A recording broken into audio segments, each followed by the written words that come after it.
Hello friends, welcome to Gargi classes. Fundamentals of physical geography अपनी एक series चल रही है जिसमें आज अपन बात करेंगे कि अर्थ सरफेस पे जो भी लैंडफॉर्म्स बन रहे हैं उन लैंडफॉर्म्स के बनने के पीछे कौन कौन से फोर्सेस, कौन कौन सी ताकतें हैं जो काम करती हैं, जिनके बेसिस पे या जिनके रिजल्ट के तौर पे आज अर्थ सरफेस पे इतनी अलग अलग इरेगुलरिटीज़ मिलती हैं। चाहे अपन उनमें माउंटेन्स की बात करें, चाहे प्लेट्यूज़ की बात करें, चाहे प्लेन्स की बात करें, चाहे रिवर वैलीज़ की बात करें, चाहे ओशन, कॉन्टिनेंट, किसी भी चीज़ की बात करें, तो उनके पीछे कौन कौन से फोर्सेस ज़्यादा इफेक्टिव रहते हैं और उन फोर्सेस का क्या क्लासिफिकेशन है वो चीज़ जानने की कोशिश करेंगे। अपना जो मेन फोकस पॉइंट है वो रहेगा endogenetic forces. Endo that means in the earth's interior, मतलब at the earth's interior, earth के इंटीरियर पे जो फोर्सेस एक्टिवेट होते हैं जिनकी वजह से अर्थ सरफेस पे चेंजेस आते हैं, ठीक है, तो उनको बोलते हैं एंडोजेनेटिक फोर्सेस। आप हमें फेसबुक, इंस्टाग्राम और टेलीग्राम पे भी फॉलो कर सकते हो। टेलीग्राम पे पीडीएफ फाइल्स अवेल होती हैं, इंस्टाग्राम और फेसबुक पे अपडेट्स दिए जाते हैं, वो चीज़ आप देख सकते हो। डिस्क्रिप्शन बॉक्स में इनके लिंक गिवन है, फॉलो कर लो वहाँ जाके, और चैनल को सब्सक्राइब करना बिल्कुल मत भूलना। तो चलिए स्टार्ट करते हैं अपना लेक्चर।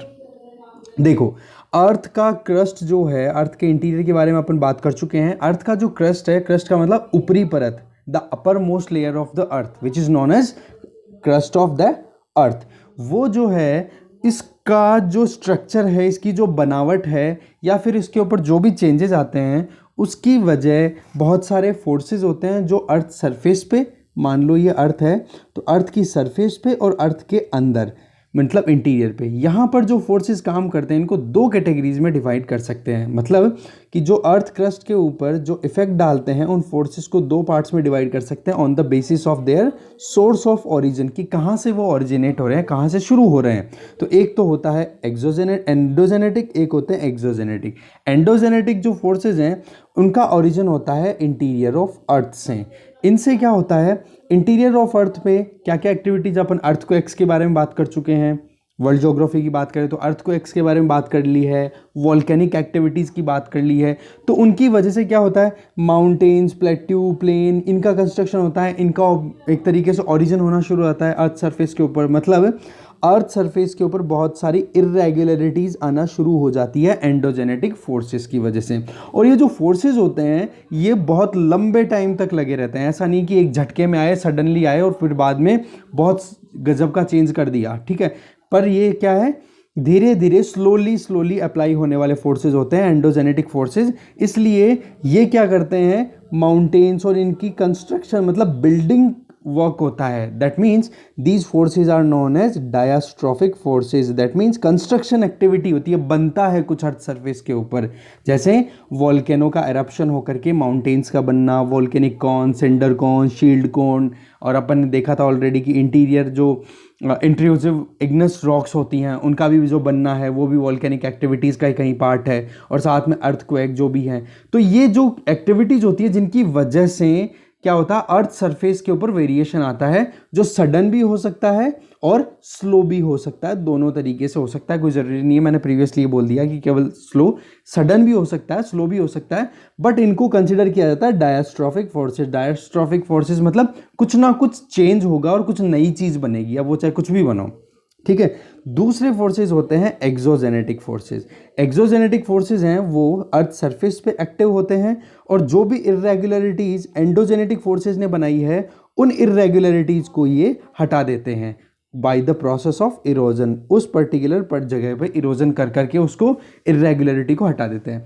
जैसे मान लो यहाँ पे कोई माउंटेन बिल्डिंग हो गया, अब माउंटेन से क्या होगी, रिवर निकलेगी। अब रिवर में पानी जैसे फ्लो होगा तो माउंटेन्स को धीरे धीरे इरोड करेगी, इरोड करते करते क्या हो जाएगा, पूरा का पूरा छोटी छोटी पहाड़ियाँ दूर दूर रह जाएगी, बाकी बीच का प्लेन, बीच में क्या हो जाएगा, प्लेन एरिया डेवलप हो जाएगा।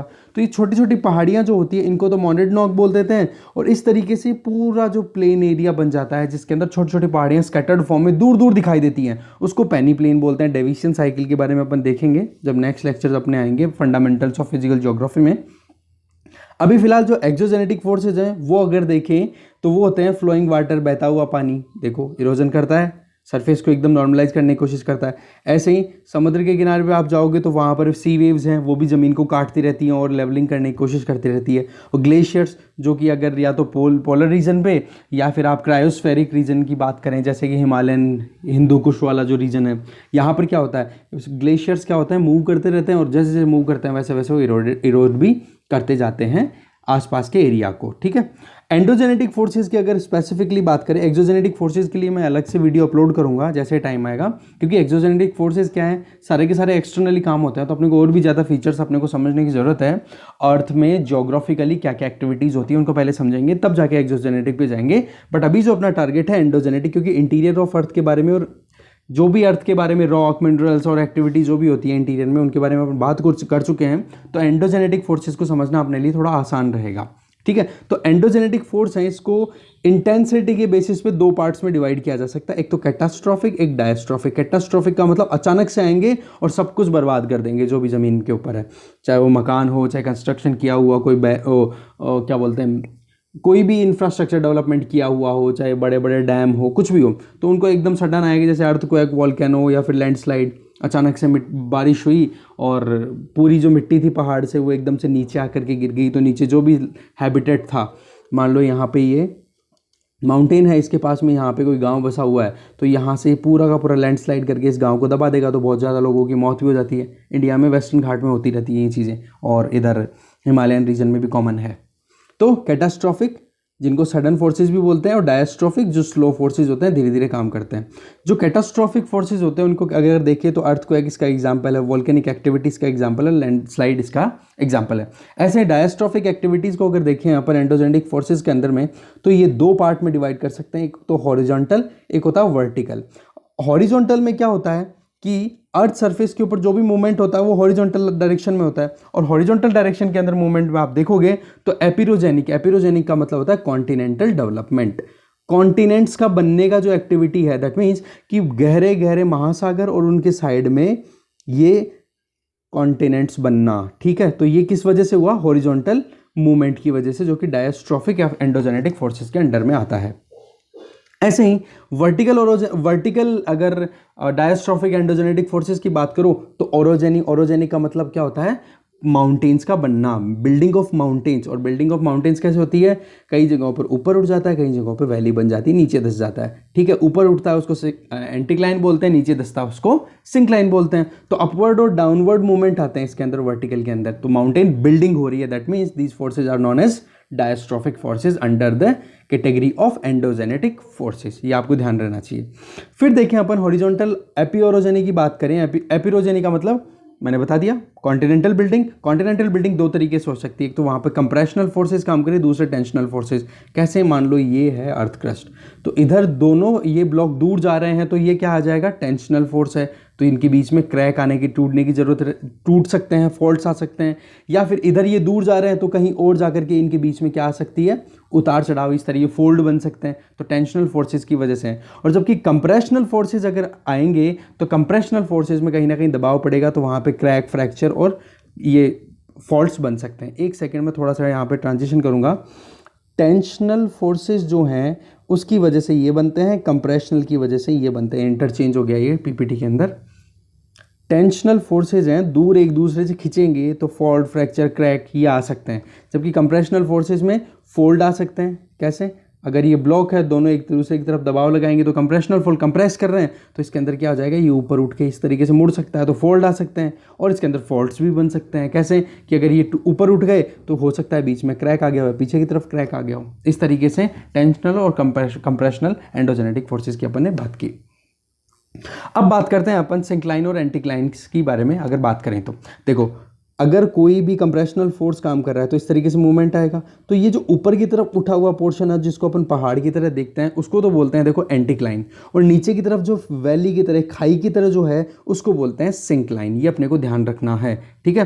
तो ड्यू टू टेंशनल और कंप्रेशनल, ये दोनों फोर्सेस से हो सकता है कोई भी पर्टिकुलर अर्थ के क्रस्ट के किसी भी पर्टिकुलर एरिया का जो ब्लॉक है वो अपलिफ्ट अगर हो रहा है तो उसको एंटीक्लाइन बोल देंगे, और डिप्रेशन में कन्वर्ट हो रहा है तो इसको सिंक्लाइन बोल देंगे, नीचे की तरफ बैठ रहा है। तो इसको मैं अगर सिंपली बात करूं तो इस तरीके से यूँ वेवी शेप बन रही है, तो ऊपर उठा हुआ ये तो एंटीक्लाइन हो गया, और ये नीचे की तरफ चला गया उसको बोल देंगे सिंक्लाइन, सिंक कर गया। और आप देखोगे कि कई बार क्या होता है, कुछ एंटीक्लाइंस ऐसे होते हैं जिनके अंदर बहुत सारे छोटे बड़े एंटीक्लाइन सिंक्लाइन होते हैं। जैसे ये छोटा एंटीक्लाइन, फिर ये सिंक्लाइन, ये देखो सिंक्लाइन एंटीक्लाइन बताए हुए हैं। तो यूं उठी हुई पोर्शन के अंदर छोटे बड़े अगर एंटीक्लाइन सिंक्लाइन है तो इनको बोल दिया जाता है एंटीक्लिनोरियम। क्या बोल दिया जाएगा? एंटीक्लिनोरियम। ऐसे ही कोई भी सिंक्लाइन जिसके अंदर बहुत सारे सिंक्लाइन और एंटीक्लाइंस बहुत छोटे छोटे बने हुए हैं तो उसको बोल देंगे सिंक्लिनोरियम। और इसकी अपीयरेंस आप डायग्राम पे देख पा रहे हो, एक पंखे की तरह है। पंखे की तरह कैसे? ये फैन है और इसकी अगर ब्लेड्स को यूं लगाओगे आप तो इस तरीके की अपीयरेंस आ रही है यहां पे यूं, ठीक है। तो ये चीज जो बन रही है इसको बोल दिया था फैन शेप्ड अर्थ क्रस्ट, ठीक है। फैन शेप में जो बने होते हैं एंटीक्लिनोरियम और सिंक्लिनोरियम को फैन शेप्ड में होती हैं, ये चीज़ आपने को ध्यान रखना है। फिर बात करते हैं फोल्ड्स की। फोल्ड क्या होता है? फोल्ड का मतलब आप कपड़े फोल्ड करना, ठीक है। किसी भी क्या बोलते हैं, आयरन की जो प्लेट है उसको फोल्ड करना, कोई भी चीज़ को फोल्ड करना, तो वही फोल्डिंग अर्थ सरफेस पे भी कंटिन्यू रहती है। नॉर्मल सरफेस पे क्या होता है, कोई भी हॉरिजॉन्टल फोर्सेज अगर एक्टिवेट होते हैं तो उस केस में क्या हो जाता है, जो बीच का पार्ट है, जो लेयर्स हैं अर्थ क्रस्ट की, वो क्या फोल्ड हो सकती हैं या फिर वार्प हो सकती हैं। वार्पिंग क्या होती है? एक दूसरे के ऊपर लिपट जाना, इस तरीके से फोल्डिंग भी इसी को बोल देते हैं, ठीक है। तो इस तरीके से इसका रिजल्ट जो आएगा वो क्या बन के निकलेगा? फोल्ड्स की तरह। आप देखो यहाँ पे एक ये नॉर्मल फोल्ड है, यहाँ पे सिंक्लाइन या एंटीक्लाइन हो गया। फिर अगर थोड़ा सा और ताकत लगाई तो ये वाला पोर्शन तो थोड़ा लंबा रह गया, ये छोटा रह गया। फिर और ताकत लगाई तो ये ऊपर चला गया, ये थोड़ा नीचे। तो ये क्या हो रहा है? कंप्रेशन फोर्स काम कर रहा है इन दोनों तरफ से। तो इस तरीके से दबाव लगेगा इधर से और इधर से, तो क्या होगा, ये नीचे ये वाला पोर्शन फोल्ड हो जाएगा। अब फोल्ड की क्या क्या स्ट्रक्चर बन सकती है उसके बेसिस पे इनकी क्लासिफिकेशन अपन स्टडी करते हैं। यहाँ पे एक एक चीज़ अपन देखेंगे। देखो सिमेट्रिकल फोल्ड। सिमेट्रिकल फोल्ड का मतलब क्या हो गया कि इसकी ये वाली भुजा और ये वाली भुजा दोनों बराबर रहेंगी और उनका झुकाव भी बराबर रहेगा। That means both the limbs have same slope and same length. तो इस तरीके के जो एंटीक्लाइंस होते हैं उनको बोलते हैं सिमेट्रिकल फोल्ड्स, ठीक है। इसका एग्जाम्पल जूरा माउंटेन है स्विट्जरलैंड में, ये आप ध्यान रखना, नोट डाउन करते जाओ साथ साथ में। नेक्स्ट अगर देखें थोड़ी और ताकत लगी तो एसिमेट्रिकल फोल्ड। एसिमेट्रिकल फोल्ड में क्या हो जाएगा, यहाँ पे देखो इस तरफ जो प्रेशर लग रहा है वो तो कम पड़ गया, पर इधर वाला प्रेशर थोड़ा ज़्यादा हो गया। तो ये वाली तो इसकी इस वाली लिम्ब की लेंथ ज़्यादा है in comparison to this one. तो इस वजह से एक तरफ से ज़्यादा उठा हुआ है, दूसरी तरफ से कम उठा हुआ है, इस तरीके का स्लोप बन गया। तो ये क्या हो जाएगा? Asymmetrical fold. तो इसके डेफिनेशन देखें तो both limbs have different length और डिफरेंट स्लोप। स्लोप और लेंथ दोनों लिम्स की अलग, लिम्ब मतलब दोनों भुजाएं। इसका एग्जांपल आप देख सकते हो, साउथ पेनाइन माउंटेन ब्रिटेन में है ये, ठीक है। नेक्स्ट देखो मोनोक्लिनल। मोनोक्लिनल में क्या होगा, और ज़्यादा ताकत लगेगी। तो एक जो पार्ट है, वन सेकेंड, एक जो पार्ट है, वन लिम्ब है बिल्कुल राइट एंगल पे, मतलब यूं ताकत लग के और यूं इस तरीके से खड़ा हो गया। तो एक तो बिल्कुल 90 डिग्री पे है और दूसरी वाली लिम्ब ताकत लगा रही है और आगे जाने की कोशिश कर रही है। तो इस तरीके में क्या हो गया, एक तरफ झुकाव आ गया, एक तरफ झुकाव है, बाकी दूसरी तरफ वाली भुजा खड़ी है। तो इसलिए इसको बोल दिया one limb at right angle. इसका सबसे बेस्ट एग्जाम्पल है ऑस्ट्रेलिया की ग्रेट डिवाइडिंग रेंज। एग्जाम्पल साथ साथ में आप देखते जाना, एग्जाम्पल बहुत इंपॉर्टेंट है। फिर नेक्स्ट आता है ओवरफोल्ड। थोड़ी और ताकत लगी, वो जो ब्रांच थी मोनोक्लिनल में कैसे थी, इस तरीके से यूं, अब ये ब्रांच और जाके मुड़ जाएगी, आगे जाके यूं हो जाएगी। अब इसमें क्या होता है ओवरफोल्ड के अंदर कि एक भी ब्रांच 100% या फिर 90 डिग्री एंगल के ऊपर नहीं होती, बल्कि थोड़ा सा आगे की तरफ झुकी हुई है। ये देखो आगे की तरफ दोनों झुकी हुई है, बराबर भी नहीं है पर झुकी हुई है थोड़ी सी। इसका बेस्ट एग्जाम्पल है Pir Panjal mountains in Kashmir, India. ऐसे ही नेक्स्ट है आइसोक्लिनल। आइसोक्लिनल में क्या होगा, ये और ताकत लगेगी, ये जो और ताकत लगेगी तो ये दोनों क्या हो जाएंगी, पैरेलल आ जाएंगी। पैरेलल आएंगी दोनों की दोनों, ये लिम्ब और ये लिम्ब दोनों एक दूसरे के पैरेलल, पर हॉरिजॉन्टल डायरेक्शन में नहीं, ठीक है, नॉट इन हॉरिजॉन्टल डायरेक्शन। तो इस तरीके के फोल्ड को क्या बोलते हैं, आइसोक्लिनल फोल्ड। इसका बेस्ट एग्जाम्पल है पाकिस्तान का काल चित्ता, ठीक है। नेक्स्ट है रिकम्बेंट फोल्ड। रिकम्बेंट फोल्ड कौन से होते हैं, जिन फोल्ड्स के अंदर थोड़ा और ताकत लगी और ये पैरेलल तो थी, अब इनकी डायरेक्शन हो भी गई कैसी, हॉरिजॉन्टल डायरेक्शन। यहाँ पे तो नॉट हॉरिजॉन्टल था, ये डायरेक्शन हॉरिजॉन्टल में आ जाएंगे। और इसका सबसे बेस्ट एग्जांपल है Carrick castle mountains in Britain. Next है नेप्पे। नेप्पे क्या होता है, सिंपल सा है, देखो यहाँ पे आप नेप्पे देखो, यहाँ पर ये जो फोल्ड है ये टूट करके इतना ज़्यादा दबाव लग गया कि ये टूट करके और आगे पहुँच गया और यहाँ से फिर ये मूव कर गया आगे की तरफ। तो यहाँ क्या हो गया, ये गैप आ गया, ये ब्रेक आ गया। तो इस तरीके से ये स्ट्रक्चर बन गई, इसको क्या बोलते हैं, नेप्पे। रिकम्बेंट फोल्ड को यहाँ पे देख लो आप, बिल्कुल हॉरिजॉन्टल में आ गया। इस तरीके से मोनोक्लिनल, आइसोक्लिनल, इनके बारे में अपन बात देखी। तो नेप का एग्जाम्पल भी आप देखोगे तो कश्मीर वैली के अंदर पीर पंजाल माउंटेन्स के अंदर ये आप स्ट्रक्चर देख सकते हो, जिसमें एक फोल्ड की एक लिंब टूट करके दूसरे पे ओवरराइड हो रही है। ठीक है, कैसे, यूं ताकत लगाई बहुत ज़्यादा, दोनों तरफ से कंप्रेशन, यहाँ से टूटा और ये जा करके आगे गिर गया, और ये वाला पोर्शन है ये नीचे की तरफ आ गया, ये यहाँ पे आ गया, और ये वाला पोर्शन है ये यहाँ पहुँच गया। ठीक है, अचानक से आगे खिंच जाता है। अब बात करते हैं फोल्ड्स के, फोल्ड की बात कर ली, फोल्ड। ठीक है, अब बात करते हैं फॉल्ट। फॉल्ट जो होते हैं इसकी कैटेगरी में आप देखोगे, फॉल्ट का मतलब क्रैक, फ्रैक्चर्स, कुछ भी टूट फूट होना अर्थ के क्रस्ट में, उसको बोल दिया जाता है। और फोल्ड का मतलब मुड़ाव, घुमावदार स्ट्रक्चर बन जाना। तो फॉल्ट्स जो हैं ये किसकी वजह से होते हैं, हॉरिजॉन्टल मूवमेंट होते हैं, जिसमें कंप्रेशनल और टेंशनल फोर्स दोनों काम करते हैं, जिसमें मेनली काम किसका होता है, टेंशनल फोर्स। मतलब ये कोई अर्थ क्रस्ट का स्लैब है, तो ये इधर जा रहा है और ये इधर जा रहा है, तो बीच में क्रैक आएगा, तो इसी वजह से फॉल्ट्स क्रिएट हो जाते हैं। तो फॉल्ट अगर अपन देखें ओवरऑल कंप्रेशनल और टेंशनल फोर्सेस के बेसिस पे, तो 3 कैटेगरीज में अपन क्लासिफाई कर सकते हैं। Number 1 normal, number 2 reverse, number 3 transcurrent. अब नंबर 1 जो नॉर्मल है उसकी आप देखो, ये सेक्शन है नॉर्मल का, दोनों ब्लॉक्स एक दूसरे से दूर जा रहे हैं।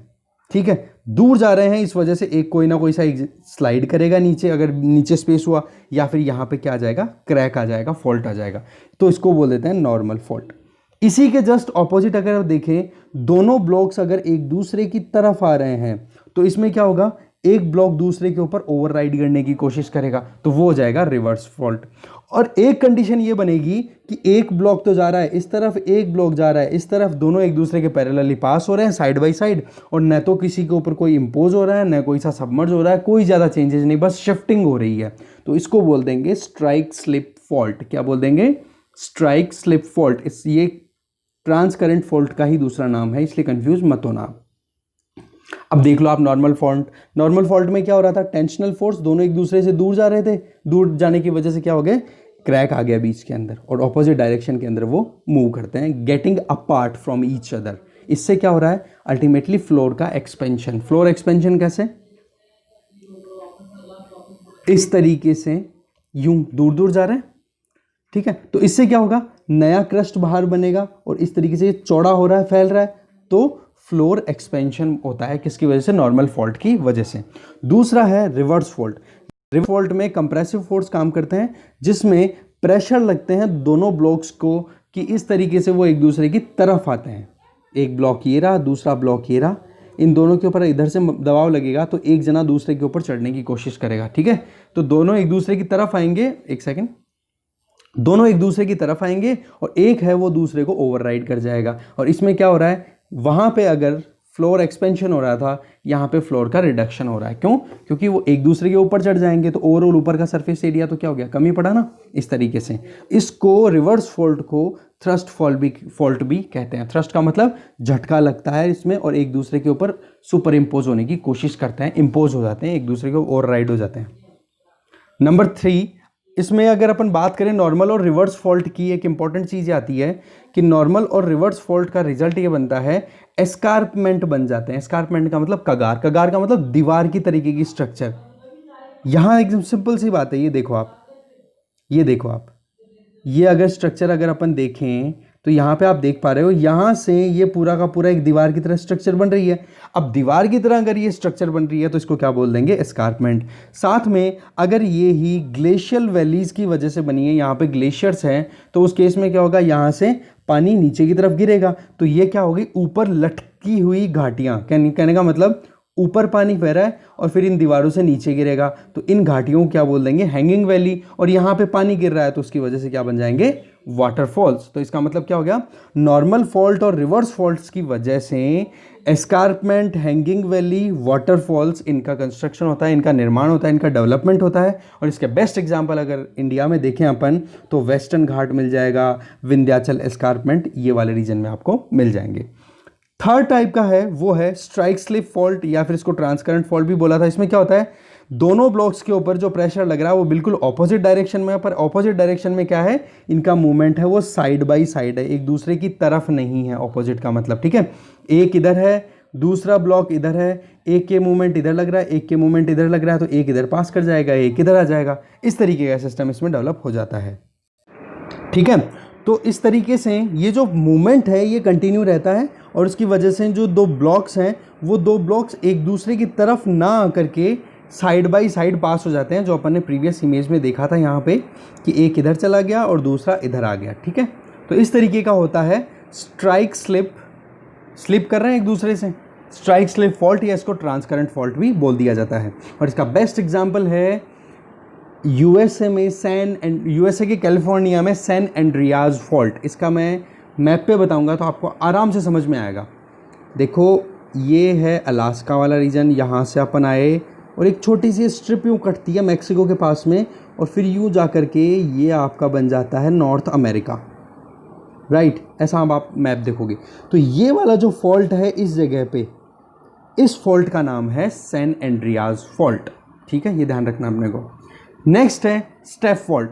स्टेप फॉल्ट की बात करें तो ये नॉर्मल फॉल्ट्स की तरह ही होते हैं, बट इसमें क्या होता है, बहुत सारे फॉल्ट्स एक साथ होते हैं एक ही जगह पे, और साथ में क्या खासियत है इनकी कि इनका जो झुकाव है, इनका जो स्लोप है एक ही डायरेक्शन में। आप यहाँ पे देख सकते हो एक फॉल्ट, ये फॉल्ट का मतलब ये जो दरारें हैं इन्हीं को फॉल्ट बोल रहे हैं। ये दरारें सभी एक जगह पे हैं, पर इनका स्लोप भी आप देखोगे तो एक ही तरफ जा रहा है, कोई सा नीचे या ऊपर नहीं जा रहा है, एक ही डायरेक्शन में जा रहे हैं। तो इसलिए इसको क्या बोल देंगे, स्टेप फॉल्ट। ये एक दूसरे के पैरेलल होते हैं और इनका स्लोप भी सेम डायरेक्शन में होता है। इसका बेस्ट एग्जांपल है राइन वैली ऑफ यूरोप। यूरोप की जो राइन घाटी है वहाँ पर ये देखने को मिलता है। तो इस तरीके से फॉल्ट्स और फोल्ड्स के बारे में अपन ने देखा, उनके टाइप्स देखे, उनके एग्जाम्पल्स देखे। अब देखते हैं फोल्ट और फोल्ड, इनके अल्टीमेटली क्या अपन एक तरीके से अर्थ सरफेस के ऊपर कौन कौन सी एक लैंडफॉर्म देख सकते हैं, उन लैंडफॉर्म डेवलपमेंट के अंदर इनका क्या रोल होता है वो देखते हैं। तो देखो landform developed due to faulting, faulting की वजह से, फोल्डिंग की वजह से तो माउंटेन हो ही गए थे, ठीक है। तो फॉल्टिंग की वजह से कौन कौन से एक्टिविटीज़ होती हैं वो अपन देखते हैं। देखो रिफ्ट वैली, रिफ्ट वैली किसको बोलते हैं, आराम से समझने की कोशिश करना है यहाँ पे आप। एक सेकंड में इसको थोड़ा क्लीन कर दूँ, ओके।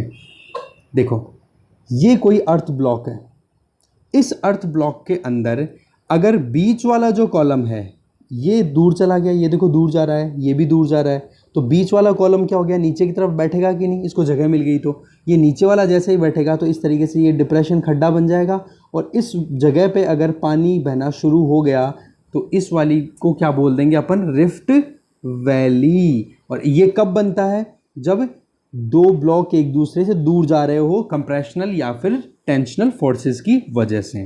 तो यहाँ पे आप समझ सकते हो आप कि जब दो ब्लॉक्स के बीच का एक ब्लॉक वो नीचे की तरफ शिफ्ट हो जाता है तो उसकी वजह से रिफ्ट वैली का फॉर्मेशन होता है। इसकी वजह मेनली होती है टेंशनल फोर्स, कि ये भी दूर जा रहा है, ये भी दूर जा रहा है, खिंच रहे हैं एक दूसरे से, टेंशन हो रहा है यहाँ पे, तो इस वजह से ये नीचे की तरफ बैठ जाएगा। तो इससे क्या होगा, ये दोनों ब्लॉक एक दूसरे से दूर चले गए और तीसरा जो बीच वाला ब्लॉक था वो नीचे बैठ जाएगा, ठीक है। ये लॉन्ग होती हैं, नैरो होती हैं और डीप होती हैं। कहने का मतलब लंबी, बहुत ही सक्रिय, और डीप का मतलब बहुत ही ज़्यादा गहरी होती हैं ये जो भी घाटियाँ आपको देखने को मिलेगी रिफ्ट वैली। इसके बेस्ट एग्जांपल डेड सी वेस्टर्न एशिया में है, नर्मदा और तापी रिफ्ट वैली इंडिया में है। चलिए नेक्स्ट देखते हैं होस्ट माउंटेन। होस्ट माउंटेन क्या होते हैं, इन माउंटेन्स के अंदर जब साइड वाले पोर्शन अपना एज इट इज़ रहते हैं, और जबकि बीच वाला पोर्शन है वो किसी वजह से या तो दोनों तरफ से दबाव लगा, तो इस वजह से क्या हो जाएगा, ये बीच वाला पोर्शन ऊपर की तरफ आएगा। तो ऊपर की तरफ आएगा तो माउंटेन की या फिर एक तरीके से ऐसी स्ट्रक्चर ले लेगा कि कुछ उठा हुआ पोर्शन दिखता है, तो ऐसे माउंटेन्स को बोल देते हैं होस्ट माउंटेन्स। और इसका बेस्ट एग्जांपल है जर्मनी का हॉर्ज माउंटेन, इसी के नाम पे हॉर्ज पे ही होस्ट इनको नाम दिया गया है। अच्छा एक चीज़ मैं बता दूं, रिफ्ट वैली को ग्रैबन भी बोलते हैं जर्मन में। क्या बोलते हैं? ग्रैबन। ठीक है, और ये जो साइड में माउंटेन्स हैं इस तरीके से यू उठे हुए, इस तरीके से बीच का कॉलम उठ गया, दोनों कॉलम एकदम स्टेबल है साइड वाले, और सॉरी ये वाला पोर्शन नीचे वाला है, ये वाला पोर्शन स्टेबल है, ये भी पोर्शन स्टेबल है, पर ये वाला पोर्शन ऊपर उठ गया। जबकि रिफ्ट वैली में क्या हो रहा था, ये भी स्टेबल ये भी स्टेबल, मूवमेंट था, दोनों एक दूसरे से दूर जा रहे थे बट स्टेबल थे, ऊपर नीचे कोई मूवमेंट नहीं था, पर ये वाला जो पोर्शन था ये नीचे बैठ गया था। तो नीचे बैठा तो रिफ्ट वैली, ऊपर उठा तो होस्ट माउंटेन, ये ध्यान रखना आपने को।